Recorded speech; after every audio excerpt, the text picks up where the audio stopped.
Dr. Mumo Muinde is an economist and a governance expert. He joins us now in the Situation Room. Good morning, Dr. Ari. Good morning, Latif. It's good to have you in the show.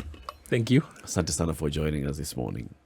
Welcome. That's the hot seat, but because you're coming to explain things to us, to teach us, we will just make it warm enough for a good learning experience. I hope so. Yes. Yeah. As we have been talking about this cost of living story, and in fact, if you just do a casual Google search, cost of living Kenya, and then ask Google, just give me the news articles that have that. In the last 7 days, the Standard, struggling Kenyans feel the pinch as food prices soar. Kenya, cost of living eases slightly in January despite high food prices. Standard again, tormented Kenyans. What 1,000 shillings could buy you 10 years ago now buys you something different. The IMF warns households to brace for high cost of living. Everything is just high cost of living. Struggling Kenyans feeling the pinch to buy food. And this is something that has even come out of the data from the Kenya National Bureau of Statistics. The cost of those basics has basically been on the up and up. What's happening? What would be causing that? I think there are two issues which we need to distinguish. There's one what we call inflation, but there's also what we call cost of living. The two are different, but they are related. When you talk about increase in prices generally, when we do an average, that's what we call inflation. And that is triggered by, what Kenya National Bureau of Statistics does, they select a basket of goods and services, and then they track the prices and the average prices over time. So when that happens, when the price of those goods are going up, then it means the purchasing power of the shilling weakens. So, for example, we look at you had 1,000 shillings and you are to buy a set of basket of goods. When the shilling or when the inflation is high, it means that the 1,000 will buy you less the same basket as it did. And the most recent data for this month, this a small circular that Kenya National Bureau of Statistics has issued, the price of goods of the inflation is about 5.69 between January 2021 and now. So that means that if you had 1,000 shilling, it will buy you 5% or almost 6% less of the goods. Now that's what we call inflation. But cost of living is a bit different, and it has many parameters. Of course, there are about 5 parameters that are used to track cost of living. This is the food. There'll be housing, and housing includes utilities like water, electricity, and others. Then there's transportation, then there's taxes, and then there's healthcare. So mainly in most formal discussions, when you look at cost of living, they'll be looking at those parameters. Now, when the things that drive those 5 parameters change, then that's when we can say cost of living is changing. But then it is not a universal concept. It's not universal, for example, across country, across like a place in Kenya. But even within Nairobi, cost of living is not universal. It will depend with where you're living. For example, if you're living in Karen and somebody else is living in Langata, even though they're neighborhoods, you might find the set or the cost of those set of things is very different. Similar items. Yes. In a basket. Yes, similar items in the basket within neighborhoods will determine will have differences in those prices. There are other things that are beyond those parameters that we need to be putting in context, the broader context. For example, there will be issues of policy at national level. There will be issues of tax, of what we call fiscal policies. There could be issues of market structures, like how do goods and commodities move from where they are produced to where they are consumed. There could be externalities, things that are beyond our borders. For example, Kenya is a net importer on many of its things. And one of the key drivers, like oil, we import oil. And that, or the prices are determined in international markets. So you find these externalities that contribute to cost of living. But there are also personal choices. Personal choices have a lot of implications. For example, you have liberty to choose where to live. And if you choose where to live, it could mean your cost of living is different. So one decision can actually drive your cost of living. So there are those personal choices. But there are also other things that are informal, that are not written in books or in text. For example, when you understand the Kenyan economy and the structure of the Kenyan economy, if, for example, you are to look at what is in market now, vegetables, fruits, something like mangoes, you look at how they move from where they are produced to how they reach the consumer. There are a lot of parameters in between there that could be triggering the prices.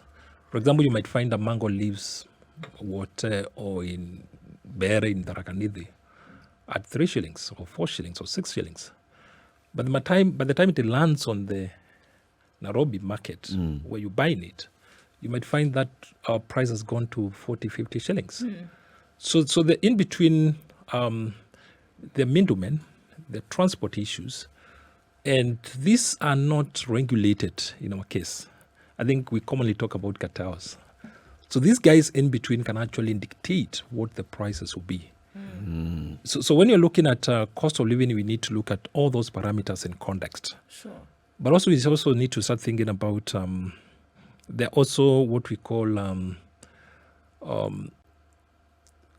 in economics, everything has a cost. You look at the governance side of our country, we hear a lot of corruption.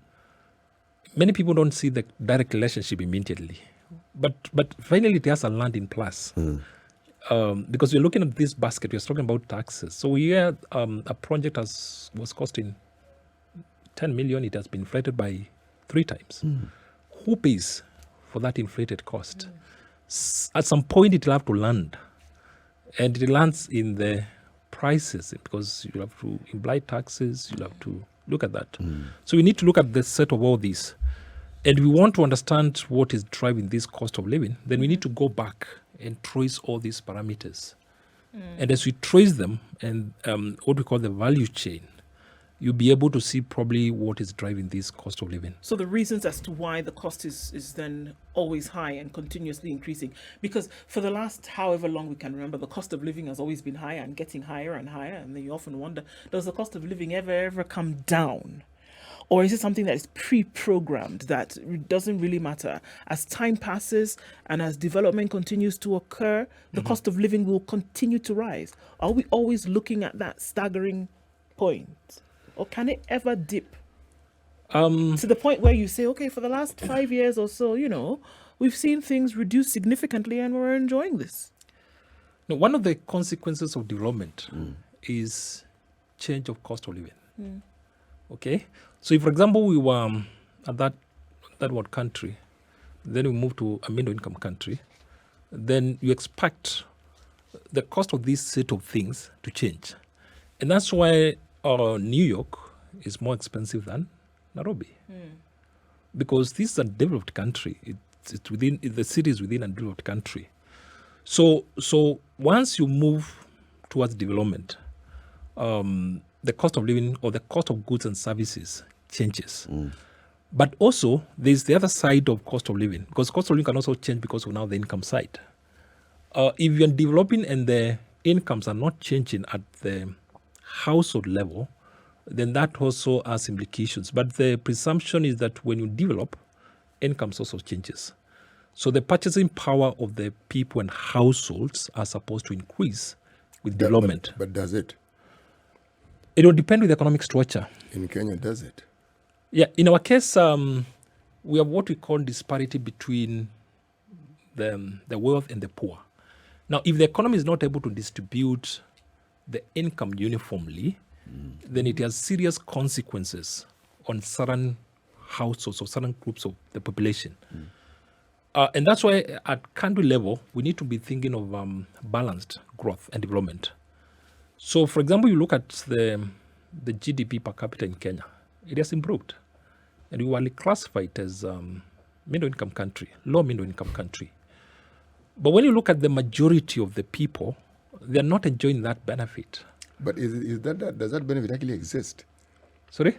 This benefit. Was it real? Yes. It looks like a benefit in a formula. Yeah, In a formula, unless applied, it's not existent. Because the theory, this thinking that we are a middle-income country and that we've moved to that level, where is it manifested? Because if the majority of people don't exhibit the values and the qualities that you would expect of a country that refers to as a middle-income country, then how do we call ourselves a middle-income country or an emerging middle-income country when the vast majority of our people live from hand to mouth, and even that is uncertain? Of course, when we do analysis, we have to rely on official data. So first, the official data tells us we are a middle-income country. Now, whether we are truly middle-income country is a different question. But you might find the high net worth people are driving the average overall. Yes. Because one of the challenges with economic data is the indicator that you use. Like when you talk about the GDP and GDP per capita, it doesn't deconstruct the economic structure and the distribution of wealth. It just gives us an average. So that's why, for example, you can go to countries, there are some countries in West Africa that are very high GDP, but they're very poor countries. Because the average or the high income earners or the high net worth individuals have a lot of worth.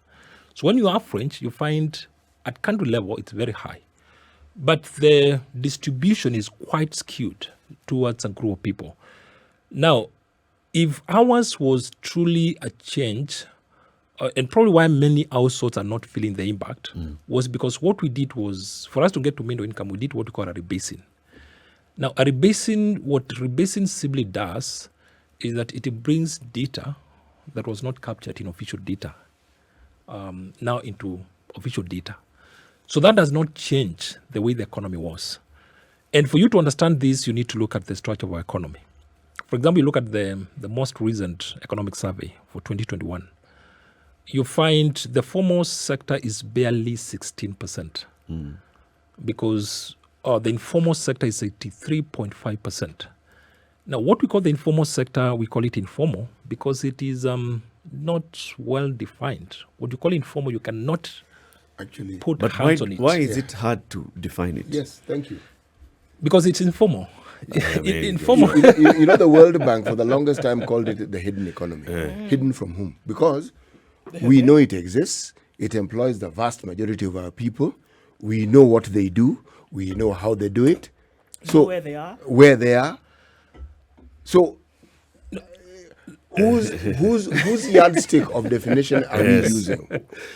Now, when we call informal, one of the things we need to know how our data is captured. Because the challenge is data. If, for example, you go to Kariobangi or you go to City Stadium Market, the Yuakali, those guys are in business. Yes.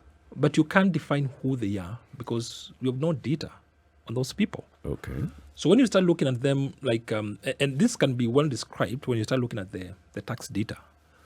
For example, last year, Kenya Revenue Authority reported that only 5.5 million people filed tax returns. And within KRA data, we include both natural persons and businesses for tax purposes. Yeah. Now, when you look at the survey, the national census of 2019, we have barely about 20.6 million people who are in gainful economic activity. Now, these are guys who are between 16 and 65 years, and they have gainful economic activities. So once you start comparing that data and what KRA has, then there's a big disconnect. It appears we have about 18 million people who are not within the tax bracket. Yes. Now, when you go to Kenya National Manufacturers Association, You just let me understand this. When you say they are not within the tax bracket, what really do you mean? they didn't file tax returns. Or They're they not didn't paying They're not paying income tax. tax. They're not paying income. They are not tax. paying Income tax. income tax. Income Yeah, all these tax. other taxes, They're the paying. consumption, okay. Yeah. It's But they're income not, but they're tax. not paying income tax. Yes. Okay. Okay, because that what will tell you now what is a formal, which side of how formal the economy is.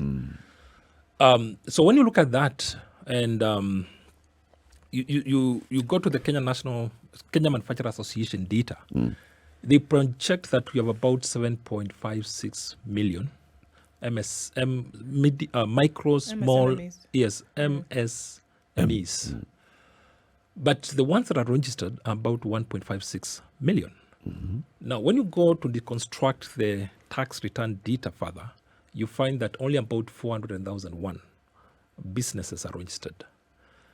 And the ones that are registered, the ones that pay the actual tax, meaning that they submitted money to KRA, are about 8%. Now you find 92% of those businesses filed new returns.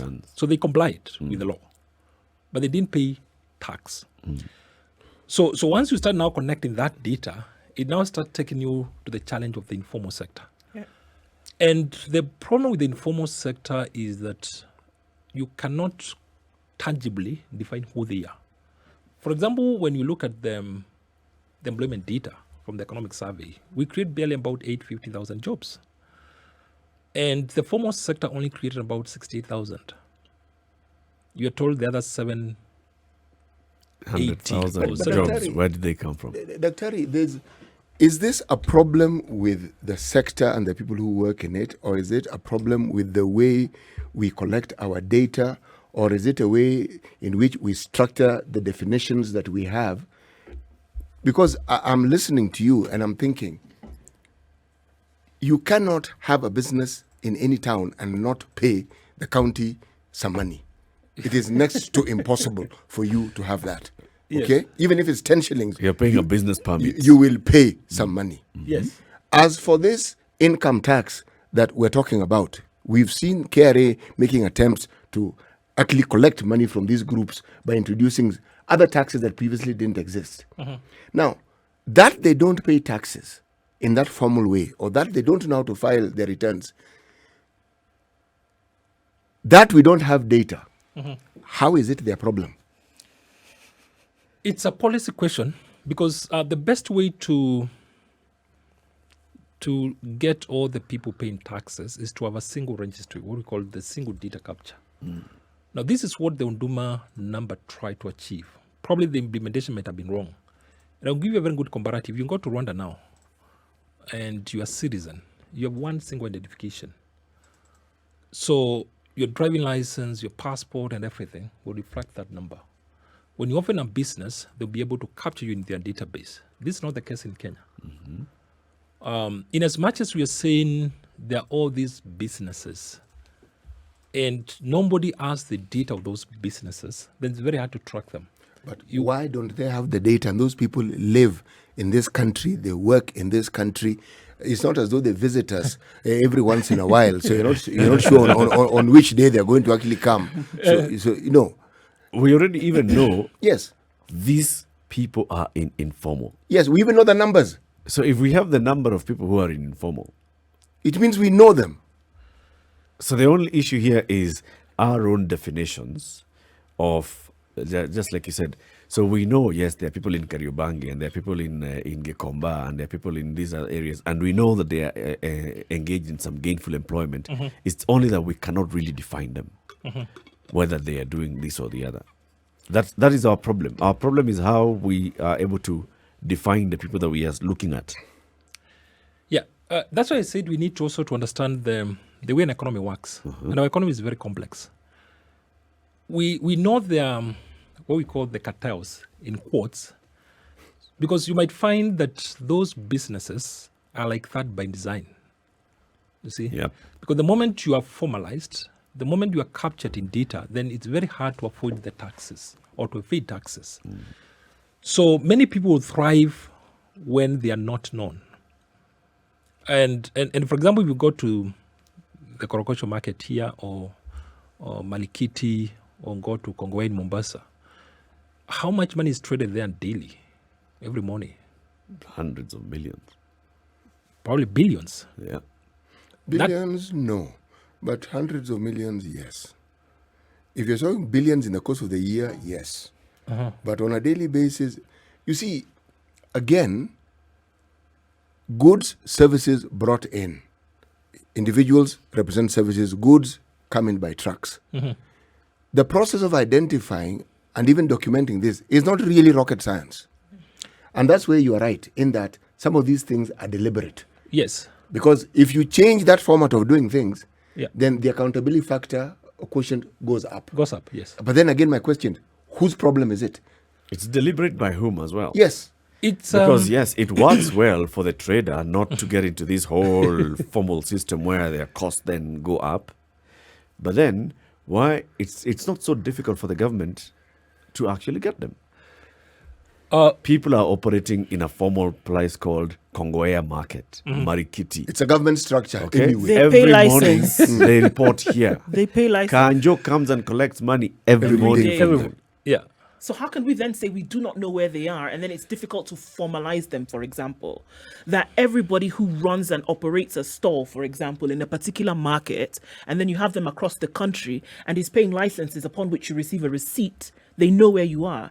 In the absence of this payment, you're probably going to get in trouble with the law, right? So you're aware of where they are. So then what, maybe the question we should be asking then is, what are the challenges, or what is the difficulty then in putting all of this together? Because it is there. One thing that will shock you, the market on their own, they're quite efficient. For example, you will go for tomatoes in Malikit right now. They're not written contracts. You just point the box you want delivered. No contract, no nothing. Then you leave it there, and they tell you they will drop it. And it will be dropped. And exactly it will be dropped. It's the same way if you go to the Mbamba market, you want to buy meat. You simply point, I want this one, and this is where I want it. No contract, no nothing. And they'll deliver it. Perfectly, no change, no nothing. So the market has its own structures. Now, when it is by design, it means that at policy level, the people don't want to formalize that. Yes. And that's the problem with our economy. Actually, Daktari, no. So policy at policy No. level. No. It is the lazy mindset of people who make policies and who think. If that's how they function, KRA has been trying to do precisely what I'm saying they hadn't done before. Fashion it to suit those circumstances. Look, round hole, square Square peg. peg. Yes, you are insisting on formalizing in a certain way, and it is clear they are not going to be formalized in that way. But I think you that's what want them. Daktari is saying, But CT. you want He's them, saying yeah. at policy level, there are people who do not want to go that extra mile to actually formalize this. Is that what you're saying? Yeah, Yes. you see what we are saying by design? By design, we are design. saying there's somebody at policy level who benefits and profits from our market. So that's what we're saying. And that's what I'm saying. If you look at the market themselves, they are quite efficient. They are not, you don't find police there, you don't find even the councils. They have the their security. ways of making sure that everything is running And properly. that system works. Yes. Yes, very perfect. It works. And it Yes. works well. And Yes. you cannot infiltrate that market. Yes. No. You have to go through the formal structure of being welcomed Yes. In that. into that system. Yes. Yeah, and that's what we're saying. Like, for example, you produce your tomatoes here, you can't take them there. You can't take them You there. cannot. And if you take them there, you won't sell them. You have to deal with those honors in quotes. There's all these factors that lead up to the cost of living going up. And then what should be done, in the country to maybe check the cost of living or to make people make all these basic items more affordable. Yeah.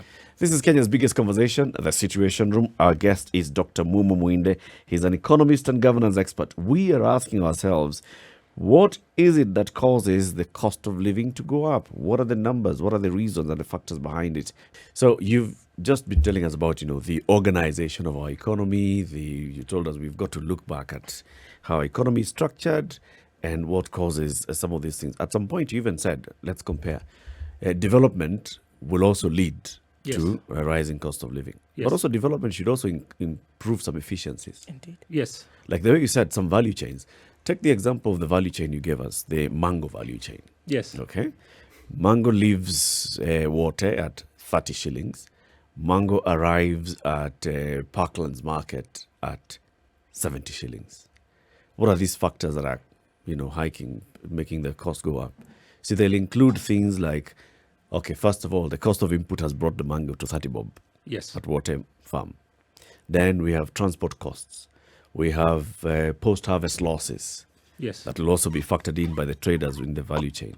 We have payment of cess from Makueni County into Machakos County into Nairobi County. Cess. Then fee at the market. Yes. Just to enter that Parklands market, there's kanjo fees. All those things are also leading up to that. But if with development, if we actually structure this market, like you said, market structures, would it be leading to better things? Ideally, that is what is supposed to happen. But our structure is different. One, the farmers are not organized. So they are at mercy of the brokers and the middlemen. So all these things in between are driven by purely middlemen because we do not have any organized market. And good examples to look at. I think India, they do have very organized auction markets that clearly defines how the benefits are distributed. For example, they define, once you know the price at the market, at the retail level, then everybody knows within the market structure what they get. The farmer knows my percentage is this much. The transporter knows I'll get this percent. The middlemen or the people who are doing the auction itself know they'll get this percentage. It's a similar case with China, which has done extremely well in those value chains through what they call village enterprises and townships. So you go there, you find the government has put structures, first to put the farmers together, and then they establish formal structures where the government is a trustee, and then they regulate that value chain. Here it's purely Open rules market. of the jungle. It's rules of the jungle. If you are the farmer and you've produced your mangoes, you're on your own. You only depend on the middleman. Because one, you can't access the big market. And that's what you're saying, for example, if you produce, you cannot bring the mangoes to our markets. You know the system failure. But it's not just with farmers. You find the same even with the fishermen. Yes. Because the fisher folk, one could argue, because they have beach management units, they are organized. But again, they also end up being at the mercy of the people you're referring to as middlemen. So now, Yes. again, I like pointing fingers. So I'm trying to find now, who do I point fingers at now? Because the farmers who sell mangoes have been in this business for some time. What has prevented them from actually organizing themselves to the point where they can actually benefit enormously from this? Because if you produce the mango, what stops you from being the person who even transports that mango of yours to the market? Absolutely nothing. Now, when we say by design, we need to know the commercial interest. The commercial interest dictates whether we formalize the markets or not. Because these people we have been calling cartels, they're people who are faceless. But they profit from the chaos in the system. They are faceless by design. Yes, and they are faceless by design also. Yes. And that's what we're saying.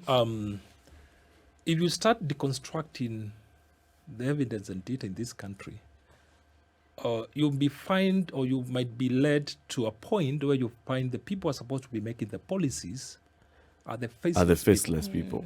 behind. You know, I ask you this question. Yes, Where I come from is a place where people grow sugarcane. yes, And it's interesting to watch the development of it. In the early days, when people who are farmers, who farm sugarcane, the seed was given to you by the factory. Fertilizer was given to you by the factory. It was all costed. yes, The harvesting was done by the factory. And what they did was they would tabulate for you what it is the eventual cost was, and the balance was given to you. to you, yes. Okay? Yes, Now, you get to a time when you've perhaps paid all your debts and the land is actually yours, and you can actually pay for this input yourself. yes, The problem then arises when it comes to the weighing of the cane. You will find when you talk to people that there are people who get checks at the end of all that process and don't even own half an inch of land. Don't know what a sugarcane stock looks like. Yeah, that's what we're saying. The profits are quite huge, and they are huge when the market is informal. And you see the people who are controlling or who are benefiting from these profits are the ones who don't want to formalize the market.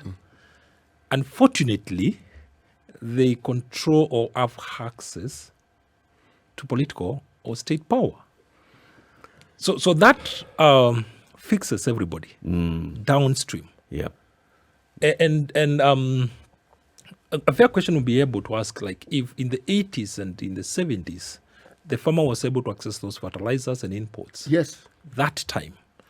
Today, they cannot access the same fertilizer. No, they can't. Why? Because right now farmers are crying because of the price of fertilizer. Yeah.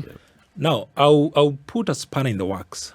Now, look at every election cycle. There will be a crisis on a high consumer Item.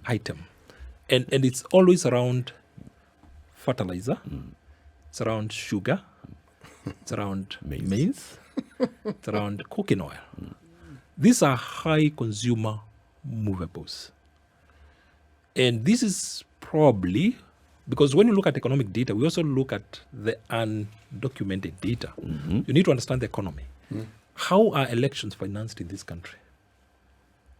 You create a crisis on a high consumer movement, look for duty-free. You open a duty-free window. Yeah, make the profit, campaign, and you move on. Close. On high consumerables, because essentially what you're saying is that folks have no choice but to buy them. Yes. So you target, or essentially what they would do is target the goods that people are going to be consuming in high volume. Yes. So that cap on top, that extra, essentially is all sloughed off. Yes. And that is what is used. Yes. And that's what I'm saying. You look at every election cycle around the election year. Either of those high consumer movables will be in crisis. Look at 2007. We had the maize crisis. And we had the 90. And within no time, maize was flooded in the market. Yep. Right now, we have a crisis on fertilizer. And the price of maize and maize products is moving to unsustainable levels. So when you start looking at that data, when you analyze the data, you start sort of asking, is this by coincidence? No. Or is it It's by design, because I'll take it a little further. Yeah. We had an organization, with reference to now farmers, called Kenya Farmers Association. Now, they ensured that farmers would benefit from these basic economies of scale. Yes. It worked. It was a one-stop shop for farmers, literally. Yes. But you look at the way it was systematically dismantled to the point where it became a non-entity. And the argument was free market forces. Yes. So all of a sudden, you are right. The farmers didn't really have a say in the very inputs that their trade requires. Yes. With Kenya Farmers Association, they were part and parcel of that organization, so they had a say. Yes. Now, how do you allow a situation where the farmer doesn't have a voice in things that concern their own livelihood and trade? In theory, they have a voice, but in reality, they do not have a Practically, voice. They do not have. don't. Yes. You see, when you move to what we call market forces, we go to market forces to bring efficiency. But the rules of demand and supply only work if there are no interferences. The moment you bring human interference, you break that efficiency. Because like the price of fertilizer should come here on a competitive basis. And the market should determine what that price is. While in theory we are saying that market is competitive, it's not. Because there's interference. It's not free. It's not free as it were. It's only free in theory. But in practice, It's been rigged. Yeah, because if it was free, then the farmer wouldn't be complaining. You wouldn't. yes. Yes. And yet we have, like you're saying, Dr. Muinde, we have policymakers. Yes. We even have state departments. If we look at those two examples you've given us, India and China, they have relied strongly on cooperative movement. Movements, yes. Kenya's cooperative movement was one of the best in the world in the 70s and 80s. Yes. They came here to study Kenya's cooperative organization. Yes. We still have a ministry in charge of cooperatives. Yes. We even have institutions which train people on cooperatives. If you look at the cooperative that is left that is seeming to work is the tea farmers. with KTDA, Yes. that whole organization. And even that one has problems. Those one now has issues at the top, has issues at the bottom. Yeah. But all the others, you know, look at the issue we're talking about now, mango prices. Yes. Makueni County government organizes farmers into cooperatives and says, so we shall have cooperatives where farmers are, you know, harvesting and taking and then off-taking into this one factory run by the county government. But we don't even know how sustainable this will be after Kivuda Kibwana leaves office. Yes. And that's what I'm saying. Once you factor in the private profits, is when you start understanding why our markets collapse. The guy who is supposed to be streamlining this is the guy who is sabotaging the process.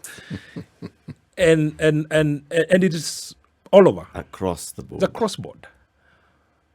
If you look at literally every of our sector right now, it's almost dysfunctional. And that's what I'm saying.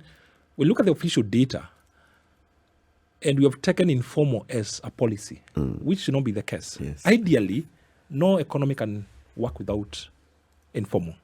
But every economy, especially when you start moving towards development, you start moving the informal to formal. But here, the informal has been taken as the formal. as the formal. As the main. As the main. Yeah. And there are also political reasons. For example, when I'm in the formal sector, I cannot trigger with employment data. Okay? If I am there at political level and I'm a pressure to demonstrate employment, in the formal sector, you cannot tinker with the data because companies and businesses and public institutions have to give you that data. But in the informal, you can put in a number. For example, when we say the informal has created 700,000 jobs, who is there to verify? Who Right. can verify? How did you come up with 700,000? Is the question. How would you tell that there's Yeah. actually 700,000 jobs? They're counted. Yeah. Oh, they did. Andrew says, How is it counted? Andrew is saying on Twitter that, so the example that you've given, election cycles and what we see in terms of crisis in basic key crucial commodities, opening of import, duty-free import, selling, being used to raise money for politics. But then he says, with all due respect, politics is just a metaphor for impunity and state capture. Undoubtedly, it causes price inflation across the economy.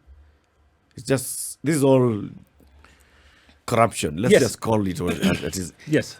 The cost of living is going up because corruption. of corruption. Yes. And this corruption is at the highest levels of government. Yes. And that's why we're saying everything that happens within the economy as a final resting place. Okay? When you hear projects have been inflated and all that, economies do not have vacuums at all. The structure or the rules that govern economies and economic processes do not have any vacuum. So whatever happens, whether it's by design or it's by default or it's by ignorance, Force majeure. it will be reflected. And mainly, it will be reflected at the household level.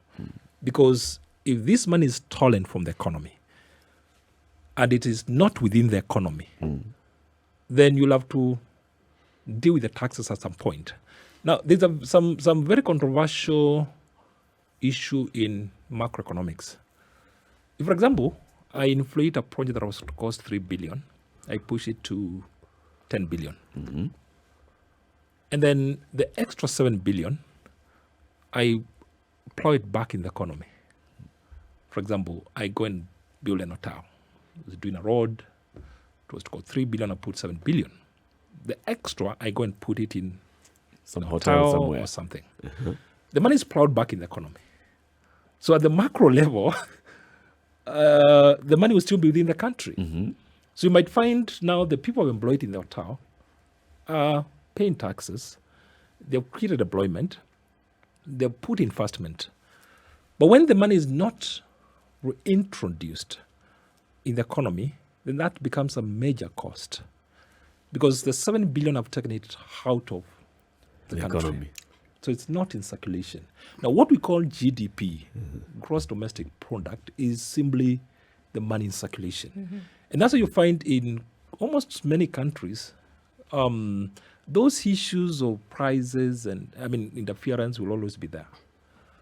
But in many countries, the money is never Out moved of out the of the country. economy. Okay? You know, you've introduced a debate we had here a couple of weeks ago. And this is off the back of what Yoweri Museveni had said, in the fight against corruption in Uganda. And he had said, let's also thank God that these people are stealing and reinvesting the money here locally. Yes, and that's what I say at the macro level, it's not a good vice. Of course, it distorts. For sure. Yeah, of course, it distorts the working of the economy. But the money, as long as the money is within the circulation of the economy, at the macro level, it should be reflecting somewhere.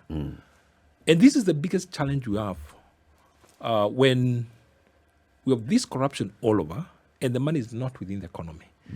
And that's why we're saying you find there's a lot of skewness in terms of the wealth distribution. Because overall, there are people who are very high net worth without tangible Sources economic and business activity within the economy. That can justify that high net that worth. high net worth. Yes. Yeah. So you see, I And cannot operating within the boundaries of this country. Yes. Yes. because I cannot be worth billions of shillings and I've no known businesses. There's no corresponding activity. There is no employment I've created. There is nobody or household that is depending on what I'm making. You see. So when you have this money outside the economy, is when you're seeing the pressure so much at the people who are not within the food chain or the feeding chain. And that's what I'm saying. You look at the overall average, we might be high. Dr. So, you put it very well, because you're saying if you were to take the monies in terms of totality of high net worth individuals, Yes. and you take this money and juxtapose it against possible developments that could have the same worth. Yes. If there are developments on the ground worth that, then it would spur economic activity. Yes. So you'd have a situation where that gap which now exists has actually been sealed. Yes. But because that doesn't happen, and that money also is not in circulation, Yes. then the cost of living has no option but to keep going up. To keep going up. Okay. Because now what we're saying is that one of the key drivers we see of cost of living is taxes. If the money is not being plowed back, it is not reflecting the taxes also. Because once you plow the money back, somehow it should reflect in the government taxes. So if it's not reflecting in the government taxes, the government has no choice but to keep on borrowing and to keep on increasing taxes. And tax is a key driver. For example, look at one of the most recent disruptive tax, VAT on petrol and petroleum products. Now, once you touch petrol and petroleum products, it has ripple effect across the economy because there's nothing in the economy that does not have transport component. Now, many countries try to ensure stability of petrol and petroleum products for many years because this one is quite disruptive and it's quite punitive to the people lower in the food chain. Because when you look at we start disaggregating the income distribution in the country, especially the employment income, you find majority of the people are within the law, which is below 23,000 or about 23,000. The people who are earning about 100,000 in the country is barely 300,000. And we said we are 20.6 million people. People earning 100,000 above, about 300,000. That's the most recent data that we have. Now, the people we have been calling the middle class in our divination are the people earning between 24,000 and 120,000. So now you can see how small what we are calling our middle class is in terms of data. City has just been saying with this middle class story. Let's come up with our own term. Yes. To call this band of people. How do you call somebody who is one paycheck away from poverty middle class? He's in the middle. How? He's in the middle of what? Poverty? Yes. He's not where at the very top and he's not struggling. He's in the middle, somewhere there floating. Until and unless the paycheck drops, then he will get down to. Things change like this and he drops. Yeah. Or things change like this. You know- Kadil you know- comes you know, through. there's, He moves up. Let's there- conclude the conversation. There's something that is mentioned by economists like yourself. Yes. The factor of the contribution of our rural homes into the lives of those of us who live in the city in terms of foodstuffs. Many people say that that is what helps many people survive. Yes. But that's a discussion for another day. A big one. A big one. Yeah. Dr. we thank you very much for joining us today. Thank you. Yeah, come again. Let's next time you come, we open up the conversation so people can actually engage with you. Yes. And we talk about now this cost of living and what we need to do, because it's important. We get to a point and ask ourselves, so how do we regain control of the situation that we find ourselves in? Yeah. Dr. Mumo Muinde is an economist. He is a governance expert. He's been with us this morning. We've been talking about the cost of living, understanding our economy, being given some lessons, basics on economics. He didn't even go anywhere. He just gave us the basics. Yeah. Understand, an economy is like this.